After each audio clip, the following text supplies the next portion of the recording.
Hey, what's going on, guys? So, Assassin's Creed Shadows just rolled out title update, and this one's a pretty interesting mix of new features, quality of life fixes, and some much needed bug cleanup. Right away, one of the biggest changes is that standard bow weapons can now show up as loot, chest rewards, or merchant items, as long as you've already earned at least one unique bow. That means the weapon is no longer tied to just a narrow path once you unlock it, and that opens up a lot more flexibility when you're building out your loadout and just exploring the world naturally. Ubisoft also added PSSR2 support for PlayStation 5 Pro, which is aimed at giving players sharper visuals and smoother performance, and Nintendo Switch 2 players now get mouse and keyboard support too, which is a pretty notable addition for anyone who prefers that control style. What makes this update more than just a feature drop is how many gameplay issues it actually addresses. A fast travel bug that was blocking some locations has been fixed, which is the kind of thing that can quietly get in the way of normal play until it finally gets patched out. On top of that, enemies can now be affected by up to 5 status conditions at the same time, which is a big gameplay adjustment because it changes how status-based builds can function and how much value players can get out of chaining effects together.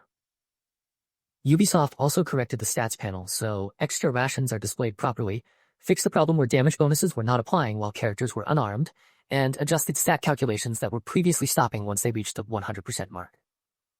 That last one matters a lot for anyone who likes pushing builds hard, because the stat screen and actual combat performance need to line up cleanly if you're trying to understand what your character is really doing.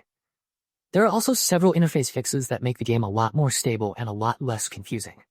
A crash tied to viewing add-on content has been fixed, and Ubisoft also repaired the completion tracker so the total completion percentage can now properly reach 100% after finishing all activities. The detailed stat sheet got some attention too, including a correction so combo ender damage now displays accurately, plus a clear distinction between capped and uncapped stat values. That kind of cleanup sounds simple, but for players who care about optimizing gear and understanding exactly what their numbers mean, it is the difference between guessing and actually knowing what works. The update also resolves an issue that could make expansion gear disappear after an update, which is the sort of problem nobody wants to see after investing time into content they already earned. The weapon and perk side of the patch is just as important. Yasuke's defensive break level 3 damage value display has been corrected, and several upgrades that were not working properly have been fixed, including critical insight, hidden onslaught, and extended duration. Ubisoft also updated the description for Oni's Rage so it now clearly shows the bleed spread percentage, which is a welcome clarity fix for anyone trying to understand exactly what a perk does before committing to it. There were also visibility issues affecting trinket bonuses in the detailed stat sheet, along with perks on helmets and weapons that were failing to activate or deactivate under certain conditions.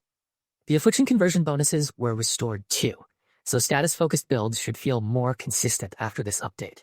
Even the ability text got some cleanup, with Hurricane's stance now stating its damage output more clearly in the localization pass.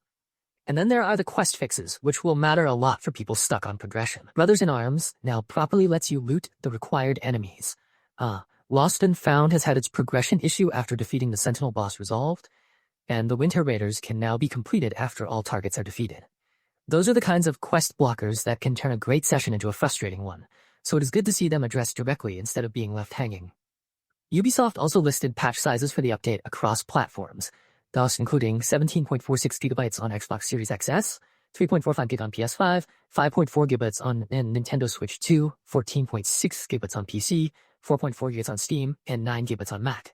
So yes, this update is doing a lot behind the scenes, and even though some of the changes sound technical, the end result is pretty simple. Smoother performance, cleaner menus, better build consistency, and fewer roadblocks getting in the way of the actual